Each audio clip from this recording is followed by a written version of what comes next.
Yo, what's up? It's the one and only hip hop gamer, Hot 97. You already know what it is, man. It's going down. Listen, this gentleman right here, he touched me like today in a special, amazing, creative way that only great game developers can achieve. First off, man, the amount of research that y'all did with understanding how smart cities work.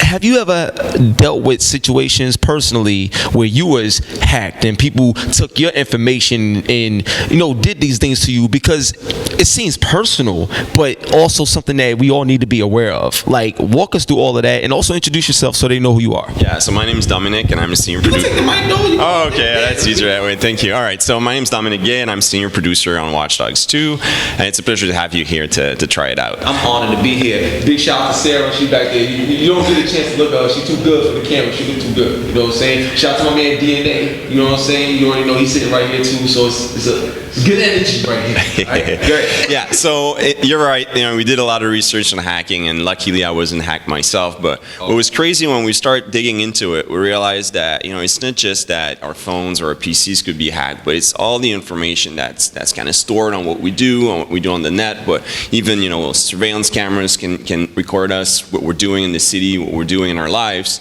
and people are selling and buying this and can do a lot of things with this information. And so we got very interested in that aspect of things, and we talked to a lot of hackers. They gave us more information on this, gave a lot of insight, and the more we talked to those people, the more we realized there was a lot of stories to tell on this topic. So that's what we're bringing in Watch Dogs 2. You get to play the hackers, so you're the one who's in control this time around. You don't only use technology, you understand it, you can exploit it, but you're going to face a lot of very, very corrupt and very powerful people also. Absolutely. Now, one of the things that you was talking about during the presentation was how everybody's talking about voting and Hillary and Trump and stuff like that. What I would like to ask you is, in this day and age of politics and Hillary's emails and all these things is going on, was there a sense of fear realizing that even though you're making this game, it's not just a game, because it's really based on a lot of things in real life? Was there a certain fear the more you got deeper into creating it? Yeah, you're absolutely right. And it started when we did the first game. I remember when we announced it, or a little afterwards, there was the Snowden leaks and all of that. And this time around, the same thing's happening. Like every week, every month, we're getting news and information about stuff like you cited, but there's a lot of things every month happening, and it's like hacking has become, and information has become like the new currency. Power comes from information, and hacking is like a way to get information, right? So it's interesting because then all the things we're talking about in the game, they're happening now. So we have part of the story where we're talking about a corrupted politician working with a social media company to try and rig elections, and you're just hearing about the current topics on the news. You're like, oh, there's an echo there, and we have other stories talking about other things that are also echoing some of the things going on now. So that's exciting for us. It's a bit scary. You're right. Yeah. That's because I was getting actually during the presentation, me, DNA, and just all the journalists and everything. We sit here and we looking at each other the whole time, like, yo, this real? Like, that's crazy, but it makes sense. And to be honest with you, I got hacked 2 days ago on my Chase account. Real talk, it just happened to me. So it just hit home even more. So one of the things I want to ask you is, when you talk about balance in gameplay, right? How did you bring everything together to make it feel so natural, even though you're doing so many different things? And what I mean by that is, from using the RC to being able to drive the car, but then control the car without driving it. All of these things is it's so complex, but you guys made it where it's easy to get into, and it's just simple, yet it's so complex. How did you guys pull that together and pull it off gameplay development wise? Yeah, it took a lot of iterations, I'll admit that. One of the challenges, you can hack so many things in the game, you need to target those things. And you know, in the first game, you could only do one thing when you hack something. Now you can do up to 4 things, and sometimes you can even take control of those things. So we need to find a new way, a new targeting system. But you're right, which is the line between the character and the objects you can hack. But you're absolutely right. We always wanted to keep it so that you can go from shooting to driving to hacking and kind of mix those things together. So that's why we kind of embrace the idea that you hack with the touch of a button. I mean, some people say, well, yeah, hacking stuff, you know, why don't you make it a mini game or something? Well, if we make it a mini game, then we can't layer it on all the other gameplay. You know what I mean? So we keep it simple. It's just a button. But the challenge is not in hacking. The challenge is how do you make a plan? How do you use it? You know, you have a situation. You know, you have all those abilities, those weapons, those gadgets, the drones, and hacking. And then your part as a hacker is to be creative. How do I use those things to get my objective, get the hell out of here without being caught? So that's where the hacking also takes place. Now, I want to ask you, I want to know your thoughts on like the big push with Netflix and original shows. And the reason why I ask that is because of the information in this game, I could see it being an actual show and it's episodic, and you're watching it. And one of the games that I want to commend was Quantum Break, because Quantum Break is the first game I ever saw where it was a game and a TV show in one, and it worked hand in hand. Have you guys ever thought about that opportunity of bringing this to the big screen or small screen? Yeah, so there has been talks with Sony, and that was, announced by Ubisoft to eventually bring Watch Dogs to the big screen, and I'd be super excited if it happened. And and you talk about TV shows, and there's no plans that I know of now, but I would just love it if it happened. But the big screen is definitely in the plans. Hopefully, fingers crossed. It's different people working on it, but fingers crossed it happens. Oh my God, that'd be sick. So now one of the main things that I wanted to touch on was the driving mechanics, because that was one of the things that I really didn't like apart with Watch Dogs 1. Everything else was great, but the driving mechanics. Now the driving mechanics seems a lot better now, but what I noticed is that every car really feels different from one another. So when it comes to the driving mechanics, what's some of the things that y'all did to touch upon that, and how much more of driving would play into the role of gameplay and the role of story, because it had a big role in the first one. So how will we see it in this one? What will you be able to do special things while you're driving? Give us the driving gameplay. Okay. So you're not the only one who didn't like the driving in Watch Dogs. So don't worry. I'm happy you're honest about this. Yeah, that's good. That's good. Yeah. So we got that feedback, and a lot of players said it's hard. People were struggling to drive the way they wanted to drive and get where they wanted to get. So we said, okay, screw this. We scrapped everything we had.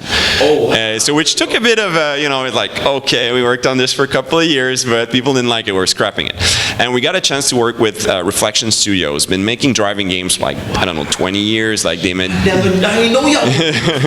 Yeah. So we got lucky there. They're the driver guys, and they did a lot of driving games for the past decades. And so they're working with us, and they helped us rebuild the whole driving model, and they did a really good job. We're super happy. But you're right also to say that we didn't want to make it so that all the cars are the same. So we want to keep the cars and the vehicles all different, but make it a lot easier for people to control that. Now, for your second part of your question, of course you can hack while you're driving. So we kept that, but you can also shoot while driving, which was missing in Watch Dogs 1. Some people say, I have a gun, I'm driving, why can't I shoot? Okay, you're right. So now you can do this too. Now, as for the part of driving in the game, in Watch Dogs 1, it took a big part of the game. We had a lot of missions where you had to do car chase, and you were forced to do a car chase, right? We're kind of forcing it. Now we're saying, no, we're not going to force that. So there's a bit less, so there are a couple of moments where you're probably going to be a bit forced, but the overall scope of the game, it's very, very slim. So there's less forced driving for mission.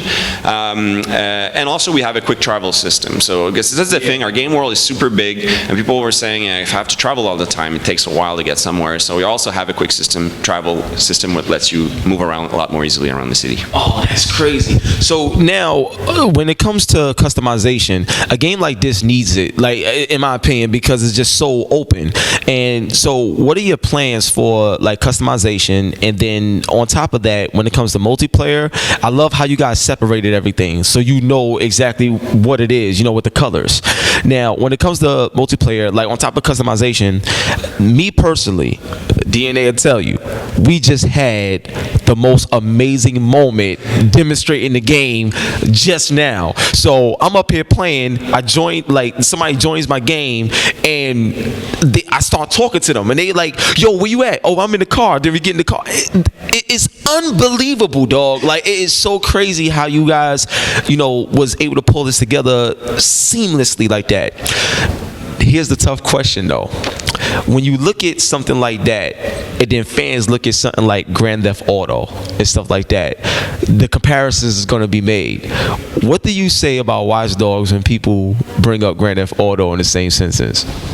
In general, or just in general? Because I feel that I love Grand Theft Auto, don't get me wrong, but I feel that you guys actually did, especially with this game, you guys did some things that I never experienced in Grand Theft Auto before. Like, in terms of the seamlessness and the execution, it's like, I feel like this game created an amazing creative rivalry between two. I mean, it's good. Yeah, it's good. So I have obviously deep respect for all the Rockstar games, you know, the super fun games, and obviously because we're an open world game in our times, we get compared to it, and that's fair. That's totally fair.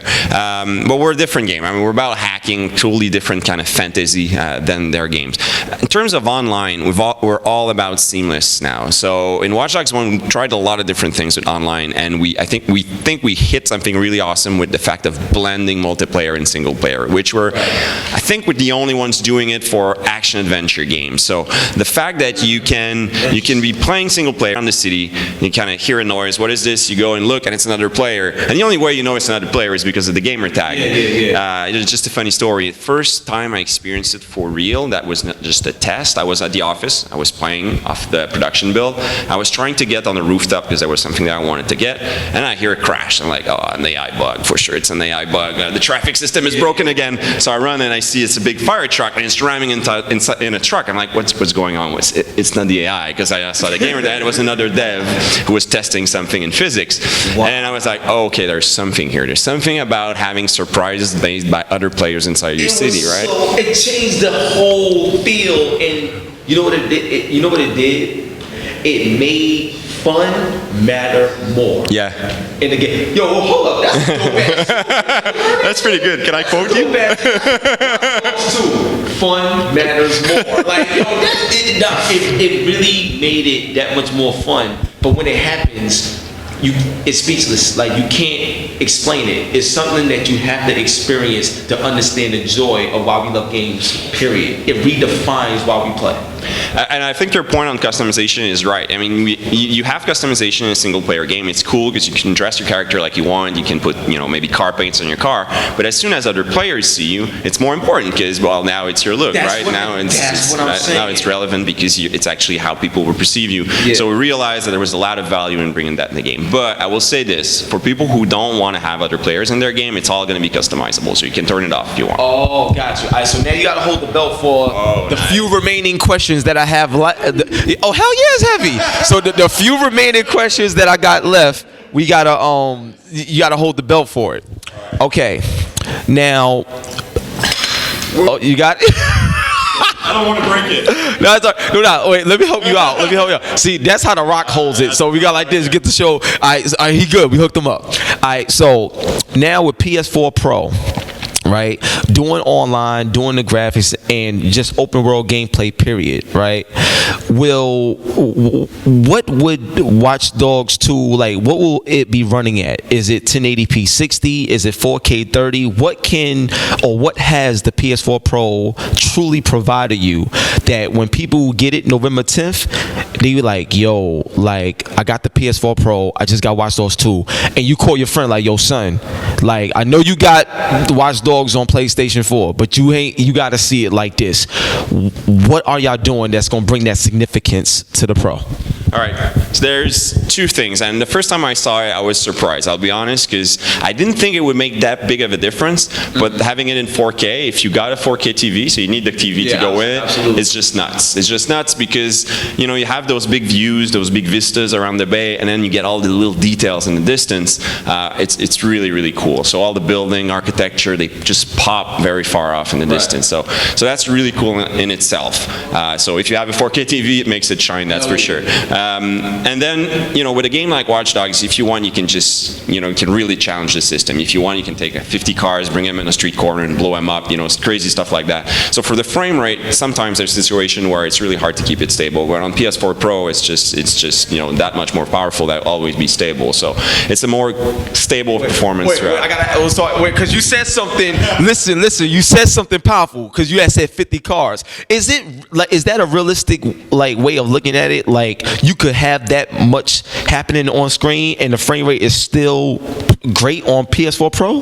Well, I mean, we haven't tried to break it, so but I'm trying to see how. Yeah, but you know what I mean? It's like in a game like ours, we don't force, you know, we don't script how things happen. It's a simulation. You have a lot of freedom, so you can create a lot of moments that, you know, push the limits of what we can do on a PlayStation 4 or on an Xbox One. So that's the benefit of the PS4 Pro. It always allows this great frame rate, and if you have a 4K TV, then, you know, it's going to be crazy. It's going to be crazy. Okay, so now I got like 2 more questions, then we're going to wrap it up. Now, my next question, I always like to ask this, but what was the game that got you into wanting to make games itself? What was that game where you was like, after you sitting at home, you playing this shit, and you have to, like, you know what? This is what I'm doing for the rest of my life. Like, what was that game? Yo, I love your face right now, just the excitement. Like, I feel. I pick one. I have to pick one. Okay, I'll pick one. I'll pick one. Yeah, that's hard, man. Because I started playing games on Atari and the old 10D computer. Atari 2600? Yes, yeah. That was my first one. Yeah, and then my grandma. But she's the one who taught me how to play games. Pac-Man was the first game I ever played in my life, Atari 2600. And then I also got old 10D's computer that had games that if I named them, you're just going to look at me and what game is that? You know, a super old game. But probably the one that blew my mind the most early on was the original game Fallout. It was just, to me, yeah, the original Fallout was kind of a game changer because it allowed so much freedom. And, you know, because a lot of the games we played when we were younger, they didn't allow that much freedom at the end of the day. But that game, you could just, I finished it the first time and, like, it's almost like I broke the game. I think I finished it in like an hour and a half because I shortcut through the story because it allowed it. And I was like, you know, level 3 and I killed like a super huge mutant at the end and blew him up. And that kind of freedom, I think when I realized, okay, we can give player that kind of agency in game where they decide how they're going to do things, that kind of blew my mind. And I think I'm super lucky to make games today. Now, for my next question, and this is tough. So I love T-Bone. I see that he's back. Okay, that's good. That's real good. Now, you know, we got Marcus here. There's a lot going on. There's some special things that happen right in the beginning of the game in terms of when you do your little hacking thing, and, you know, I don't want to spoil stuff. But what I want to ask you is, when you look at the character that you created with Marcus, is this the only character that we'll be using playing Watch Dogs 2, or do you guys got plans where we may be controlling somebody else in this game? Man, you know I can't answer this. Damn, yo! No, wait. Nice try, though. Nice try. Really, I'm not gonna answer it. Oh my God! The fact that he's not going to answer gets me more excited for the game. When does the game come out, man? So the game's out November 15, PlayStation 4, Xbox One, and 2 weeks after on the 29th on PC. So it's coming out on the. All right. Okay. So it's coming out on PC. I gotta ask you a question, right? So on the PC, is there anything PC specific that you're doing, whether it's mods or whatever? Can you talk about that? And the reason I'm asking is because I recently got heavy involved with PC, like the GeForce GTX 1080 and the Titan X Pass. My mind is gone. Like 4K, 100 frames per second type of shit. My life has changed. What can you tell me about the PC version that makes it special? For sure. So the mandate the PC team had was make it technically excellent. Make sure that when this game comes out, people don't say the frame rate's jittering or whatnot. So people want to have dual monitor support. Let's do it at launch. They want FOV control. Let's do it at launch. 4K ultra high resolution texture pack at launch. SLI Crossfire at launch. Uncapped frame rate. That's tall. That's what he's got. Yeah. So full control remapping, making sure the mouse is usable everywhere. Another tricky thing is driving, right? So we wanted to allow you to have control over keyboard driving, so that you could move the weight on how much it affects the steering. So a lot of those small details wanted in from the get-go. Plus a lot of advanced graphic features going to be available. So like ultra high graphics.